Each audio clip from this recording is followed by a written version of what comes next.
네, 안녕하세요. 반갑습니다. 남지은입니다. 네, 이번 과정은요, 바로 이 병원 코디네이터가 되기 위해서 우리가 어떠한 부분들을 신경 쓰면 좋을지, 자, 이런 부분들에 대해서 우리가 일련의 과정들을 배우게 될 텐데요. 그러기에 앞서서 우선 첫 번째로 이 병원 코디네이터가 어떻게 들어오게 됐는지, 네, 이 직업이 왜 필요하게 됐는지 그 배경에 대해서 한번 알아보도록 하겠습니다. 여러분, 우리가 그 병원을 가게 되면요, 의사 선생님을 만나 뵙기 전에 상담을 해주시는 어떤 한 사람을 만나게 되죠. 바로 우리는 그 사람을 코디네이터라고 불립니다. 자, 이렇게 병원 코디네이터라는 직업이 나타나게 된 배경은요, 여러 가지가 있을 수 있겠지만 우리가 하나씩 알아보도록 할게요. 우선은 그 중소병원의 양질적 팽창과 그리고 의료기술의 상향 표준화 현상이 많이 대두되고 있는 상황입니다. 자, 그 상태에서 하나로 진료나 의료기술만큼 또 중요한 게 바로 무엇이냐? 여기 노란색 글씨에 있는 것처럼 고객들의 서비스 부분이 병원으로서 아주 큰 경쟁력을 가지게 된다라는 거예요. 그러니까 우리가 어떤 그 병원 의료 서비스뿐만 아니라 그러니까 원장님들이 하시는 기술 또는 의료기기 이런 부분들을 뛰어넘어서 우리가 병원에 딱 들어가는 순간 어떠한 서비스들을 받느냐에 따라서 이 병원 내가 또 가고 싶다. 그렇지 않다라고 많이 나뉘게 된다라는 거죠. 왜냐하면 대부분 그 의료기술적인 부분에서는 거의 전체적으로 평준화가 위로 많이 올라왔기 때문에 여기서 좀 차이가 되어가는 부분이 바로 이 서비스 부분이 되는 거고요. 이 부분을 좀 아무래도 많이 관할하는 직업군이 바로 무엇이냐? 지금 우리가 알아볼 병원 코디네이터라는 겁니다. 자, 그래서 배경을 한 번 더 보면요. 고객들의 병원 서비스에 대한 이 욕구도 동반적으로 같이 상승이 된다라는 거죠. 단순히 내가 아파서 물론 치료가 되고 나아가는 것도 너무나 중요한 부분이지만 내가 그 치료를 받아가기 위해서 그 병원에 들어갔을 때 치료를 제외한 치료뿐만 아니라 그 나머지 부분들, 서비스, 인테리어, 직원들의 친절 이러한 부분들까지도 함께 체크를 하고 본다라는 이야기가 될 수가 있겠는데요. 병원은 더 이상 질병만을 치료하는 곳이 아닌 것으로 나타나게 됐습니다. 자, 이러한 이유들 때문이라도요, 사람들은 아무래도 이 병원 가나 저 병원 가나 내가 만약에 어떤 치료를 받을 때 똑같은 치료를 받는다면 이왕이면 나와 상담을 더 적극적으로 잘해주고 그리고 그 병원에 갔을 때 나의 마음이 훨씬 더 평안하고 그리고 뭔가 힐링이 되는 듯한 그런 곳을 찾아가야겠다라는 생각을 또 하지 않나 싶다는 거죠. 저도 뭐 이렇게 환자로서 병원을 찾아갈 때 예로 들어서 치과를 가게 될 때를 우리가 한번 생각을 해볼게요. 저희가 한 대학교를 다닐 때 이가 정말 자주 이렇게 치료를 받는 상태가 됐어요.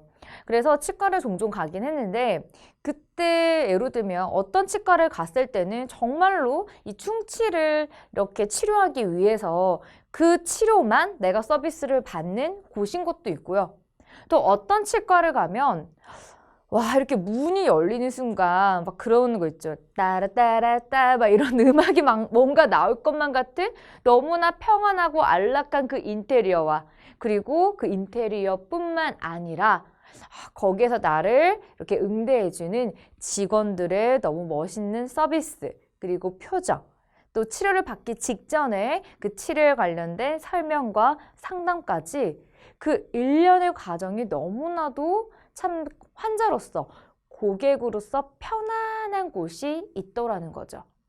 자, 그러면 결론적으로 봤을 때 충치의 치료는 A와 B, 제가 앞에 말했던 병원과 뒤에 인테리어도 좋고 직원들의 친절도 좋은 그 병원에 두 군데가 있다면 가격도 비슷해요. 치료의 어떤 결과도 비슷해요. 그렇다면 요즘의 환자들은 어디를 선택하겠느냐? 물어나 마나죠. 바로 후자 쪽이 아닌가 싶습니다. 이왕 치료를 받으러 가는 거 좋은 장소, 그리고 그 장소에 들어섰을 때 전반적으로 내가 힐링을 받고 직원들의 어떤 태도와 날씨와 그리고 그 치료의 설명이 아주 구체적인 곳을 선호하게 될 수밖에 없습니다. 자, 이러한 분위기가 많이 타고 있는 요즘 이 병원 코디네이터라는 직업이 갖고 있는 역할도 굉장히 중요해지고 필요성이 대두되어 있죠. 그래서 이런 부분에 대해서 많은 사람들이 또 관심을 가지고 있습니다. 자, 배경을 한 번 더 보면요. 사실 여기에서 보시는 것처럼 한국의 이 병원 코디네이터가 처음 도입된 배경을 봤을 때 바로 1994년 미국의 병원 경영 사례를 벤치마킹한 그 치과 병원으로부터 출발이 되었습니다. 그 전에는 딱히 이 병원은 또 치료만 잘하면 되지, 뭐 질병이라면 질병만 고치면 되지, 환자가 불편한 어떤 부분이 있다면 그걸 치료만 하면 되지, 그런 좀 치료 내지 질병을 개선하는 목적만 갖고 있었던 그 장소가 바로 병원이었는데 1994년 이후로부터 그 치료 개선뿐만 아니라 이 병원에서 이루어지는 모든 서비스까지 신경을 써야 된다라는 그 시각이 점차적으로 들어오게 됐던 거죠. 그 국내에서도 경기 침체로 인해서 이 병원 경영도 위기를 맞이하게 되었는데요. 그러면서 경쟁력을 우리가 강화를 하기 위해서는 어떻게 해야 되냐, 좀 차별화를 두기 위해서는 어떻게 해야 되냐, 이런 거에 대해서도 굉장히 고민이 많았습니다. 자, 그렇기 때문에 아무래도 성형외과, 피부과, 그리고 한방병원, 또 치과, 비만 클리닉 이쪽의 어떤 분야를 중심적으로 해서 병원 코디네이터를 두는 병원들이 점차적으로 늘어나기 시작을 했습니다. 자, 여러분 한번 잘 생각해 보시면요. 예를 들면 치과. 예전에는 치과 가면요. 그냥 접수하고 바로 우리가 이제 그 원장님을 만나 뵙게 되죠. 근데 요즘은요, 좀 체인점으로 있거나 좀 크게 운영이 되고 있는 치과 같은 경우는 접수를 하고 그리고 원장님과 만나 뵙기 전에 잠깐 그 코디네이터 분이라는 사람과 함께 이야기를 하게 됩니다. 그리고 어떤 치료를 받게 될 것인지에 대해서 상담 후에 원장님을 최종적으로 만나 뵙게 되는 거죠. 자, 그러한 분야가 모든 병원에 있다기보다는 있을 수 있지만 그래도 좀 더 많이 분포되어 있는 분야가 바로 여기 보이시는 성형외과, 피부과, 그리고 한방병원, 치과, 비만 클리닉 이런 쪽에 좀 코디네이터의 역할이 아무래도 좀 더 커지고요. 그리고 그 필요성도 더 많이 있는 곳이라고 볼 수가 있겠습니다. 여러분이 이제 병원 코디네이터가 된다면 여기 보이는 분야의 병원에 가실 확률이 훨씬 더 크겠죠. 그리고 최근에 의료시장 개방과 그리고 병원이 요즘 많이 체인화가 되고 있는데 이 체인화 추세로 병원 간의 경쟁이 정말로 많이 치열해지고 있습니다. 병원은 많이 생기는데 문을 닫는 경우도 참 많죠. 그렇기 때문에 이 정글과도 같은 이 경쟁에서 살아남기 위해서는 결국은 이 치료뿐만 아니라 서비스 부분도 함께 올라가야 되고 그러한 부분들이 이제 병원에서 의사 선생님, 원장님의 그 역할이 한계가 있다라는 거죠. 그래서 이 코디네이터라는 직업을 함께 도용을 하면서 훨씬 더 고객 중심의 서비스를 제공을 할 수 있지 않나 싶습니다. 병원 코디네이터의 필요성이 훨씬 더 커지고 있는 추세입니다. 자, 이런 추세에 힘입어 우리가 훨씬 더 꼼꼼하고 완벽하게 준비를 해 나간다면 우리의 취업은 걱정하지 않아도 되지 않을까 싶습니다. 그리고 현재 병원 코디네이터를 있으신 분들이 이걸 보신다 하더라도 아, 맞아. 지금 가지고 있는 자기의 어떤 위치에 좀 더 자신감과 미래 전망을 보셔도 되지 않을까 싶어요. 자, 우리가 이 병원의 어떤 변천과 코디네이터에서 한 번 더 좀 자세하게 알아보면요. 삶의 질의 향상과 그리고 치열한 경쟁을 겪고 있는 이 경영의 환경 변화도 한몫하고 있습니다. 그리고 의료 서비스에 대한 다양한 고객의 요구도 한층 많아지게 되는데요. 이런 부분에서 함께 발 맞추어서 가려면 우리가 좀 더 고객의 중심으로 해서 여러 가지 디테일한 요소들을 잘게 쪼개서 함께 서비스를 제공해야지 그냥 서비스를 제공하는 입장에서 우리가 판단하고 준비를 한다면 서비스를 받는 환자, 고객의 입장에서는 뭔가 모를 조금의 아쉬움들이 생기게 될 겁니다. 자, 우리가 이 경쟁에서 살아남기 위해서 그러면 어떤 부분들을 체크하면 될지 알아보도록 할게요. 자, 우선 병원 코디네이터의 정의를 한번 내려보도록 할까요? 병원 코디네이터의 정의. 여러분은 병원 코디네이터라고 하면 뭐라고 설명을 하고 정의를 내려보실 수가 있을까요? 어떻게 생각하세요? 네. 병원 코디네이터의 정의는요, 이렇게 살펴볼 수가 있습니다. 병원 서비스 매니저라고도 불릴 수가 있는데요. 그래서 병원의 중간 관리자로서 환자들의 의료 서비스 욕구를 충족시키고 그리고 이 병원에서 해야 할 일을 기획하고 관리하고 개선하는 그런 업무를 담당을 합니다. 즉 병원에서 일어나는 일련의 과정, 즉 환자들이 필요한 모든 과정들을 이 코디네이터 분께서 많이 관할을 하시는데 그렇기 때문에 매니저라는 호칭도 함께 붙을 수가 있는 거겠죠. 자, 여기에 보시는 것처럼 이 환자들의 의료 서비스 욕구를 충족시킨다. 자, 이 부분이 어떻게 보면 좀 가장 큰 포인트의 역할이 또 될 수 있지 않을까 싶습니다.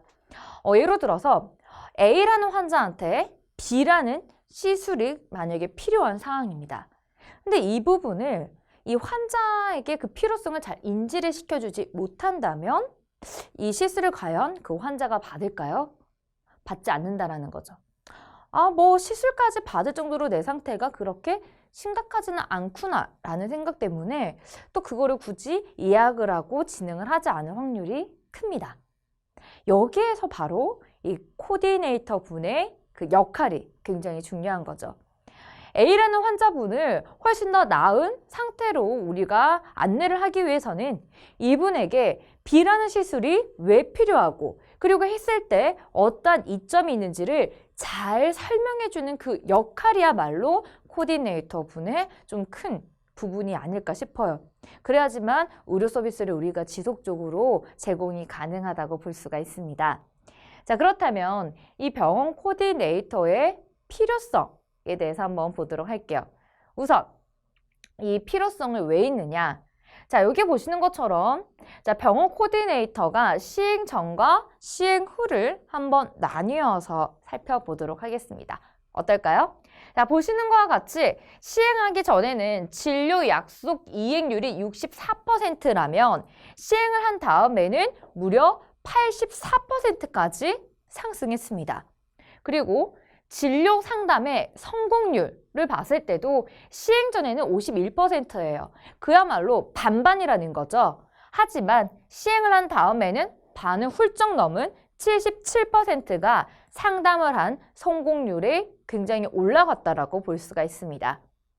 그러니까 우리가 이 코디네이터의 어떤 도입을 하기 전에는 상담을 하더라도 이 환자분들께서 이거에 내가 필요한 시술이다. 이런 것들에 대한 인지나 그 느낌을 덜 받는다라고 볼 수가 있겠는데요. 하지만 이 코디네이터 분들이 잘 역할을 해줬을 때 상담의 성공률이나 또는 진료를 하겠다라는 약속률이 훨씬 더 올라가는 거를 볼 수가 있습니다.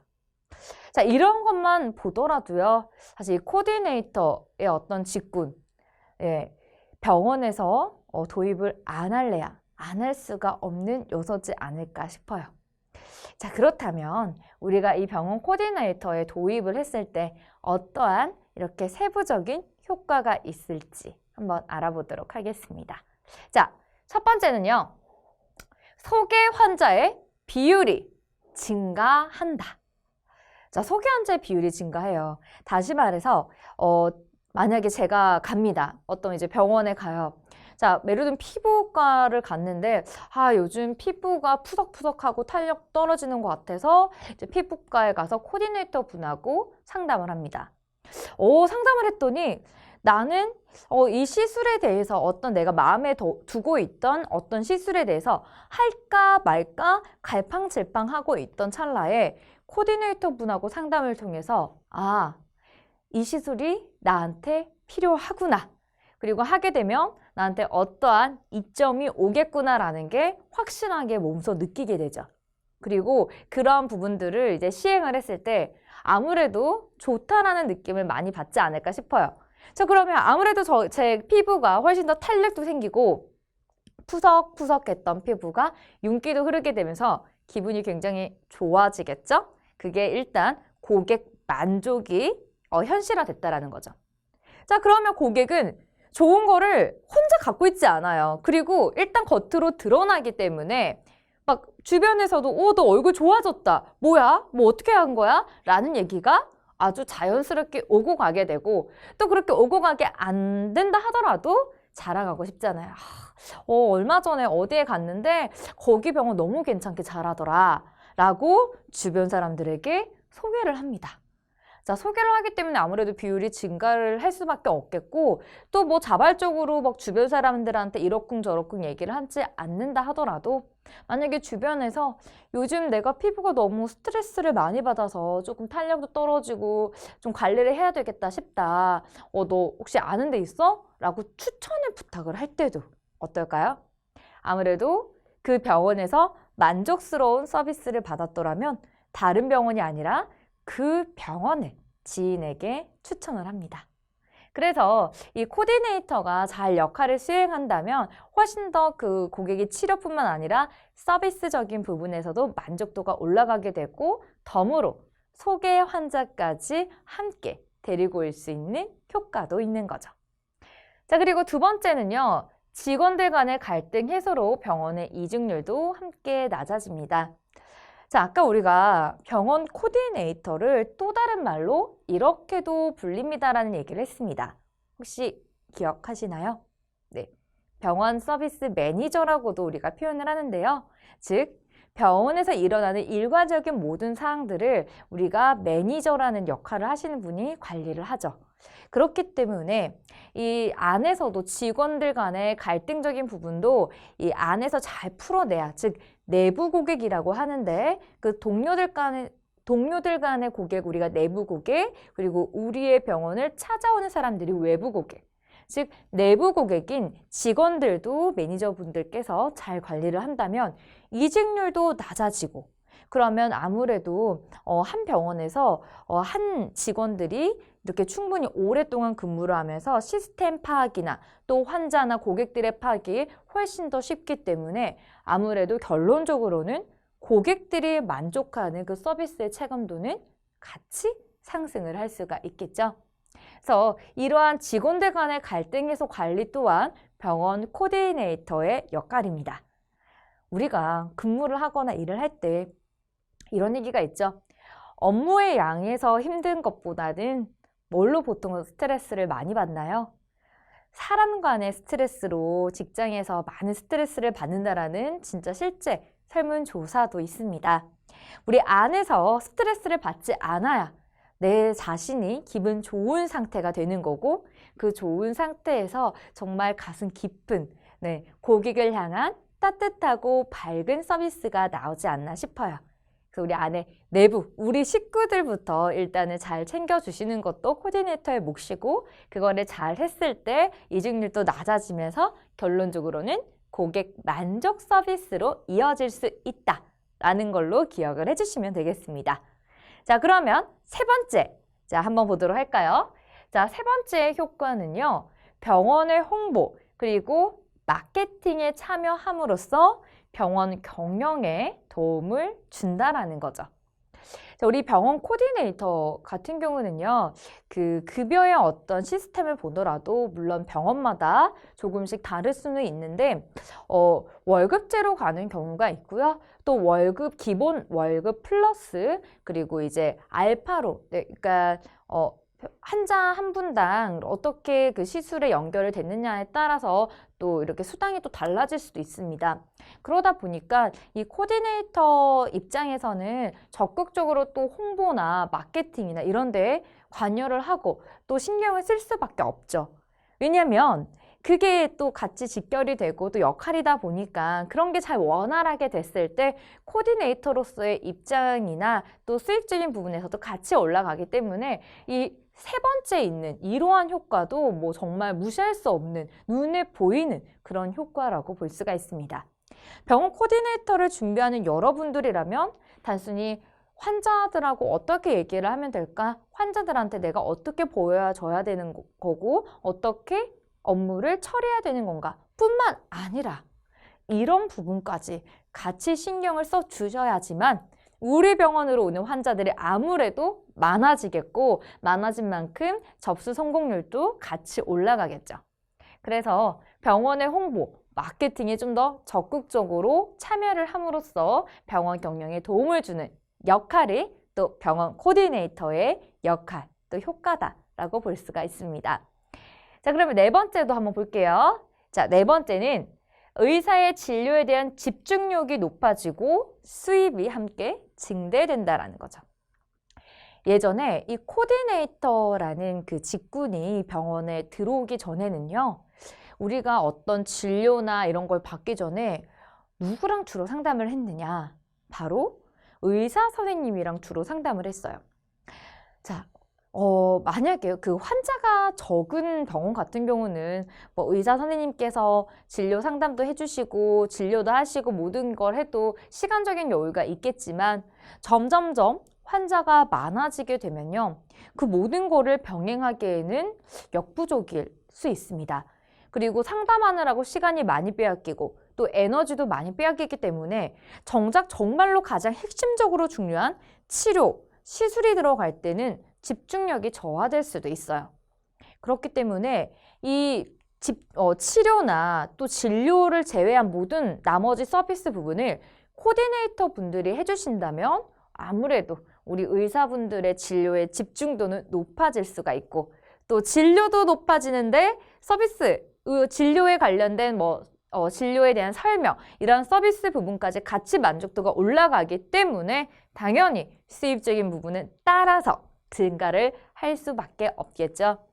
보통 코디네이터 분들은요, 그 진료 들어가기 전에 대략적인 그 시술의 과정을 설명을 해주고 좀 더 의학적이고 전문적인 부분들은 이제 의사 선생님들하고 그 부분만큼 조금 깊게 상담이 들어가는 경우가 있습니다. 하지만 그 깊고 좁은 구체적인 의사분들하고의 상담을 들어가기 전에 전반적인 그 시술에 대한 설명은 코디네이터 분들한테 들음으로써 대략적인 아웃라인이 환자분들에게 잡히게 되는 거죠. 정말로 필요한 존재지 않을까 싶어요. 자, 그 다음에 마지막 다섯 번째로 한번 보도록 하겠습니다. 다섯 번째는 대기 시간 관리와 그리고 면밀한 상담 등을 통해서 진료 서비스에 대한 만족도가 같이 높아질 수 있다라는 겁니다. 우리가 왜 병원에 사람 정말 많을 때 만약에 딱 가요. 가만히 이렇게 시계 보면서 이렇게 앉아 있는 것보다는 대기 시간에 이 코디네이터 분하고 내가 이제 받을 시술에 대해서 설명을 듣고 또 시술을 받고 난 후에 어떻게 차후 관리를 하면 되고 또 생길 수도 있는 부작용은 무엇인지 여러 가지 궁금한 부분들에 대해서 대화를 나누게 되면 이 대기 시간이 훨씬 더 짧게 느껴질 수 있지 않을까 싶어요. 아무래도 그 지루함이라는 어떤 부정적인 감정이 좀 줄어들기 때문에 그 병원에 대한 서비스 만족도는 올라갈 수밖에 없게 되겠죠. 또 상담이 아무래도 좀 면밀하게 들어갈 수 있다 보니까 내가 앞으로 받게 될 치료의 시술 또는 치료의 과정이 어떻게 진행이 되겠구나라는 것까지 좀 더 상세하게 알게 됩니다. 자, 이런 부분들 때문에 아무래도 전반적으로 만족도는 높아지게 되는 거고요. 이제 병원 코디네이터 분이 되신다면 이러한 5가지 부분을 모든 걸 전부 다 관심을 가지고 관리를 해 주셔야 되지 않을까 싶어요. 자, 이렇게 우리가 병원 코디네이터라는 어떤 도입 배경과 그리고 대략적으로 어떤 부분이 필요한지에 대해서 알아봤는데요. 앞으로 본격적으로 이 병원 코디네이터의 역할, 그리고 이 역할과 업무를 잘 수행하기 위해서는 어떤 것들을 우리가 면밀하게 알아야 되는지 함께 지켜보도록 하겠습니다. 네, 끝까지 경청해 주셔서 감사합니다.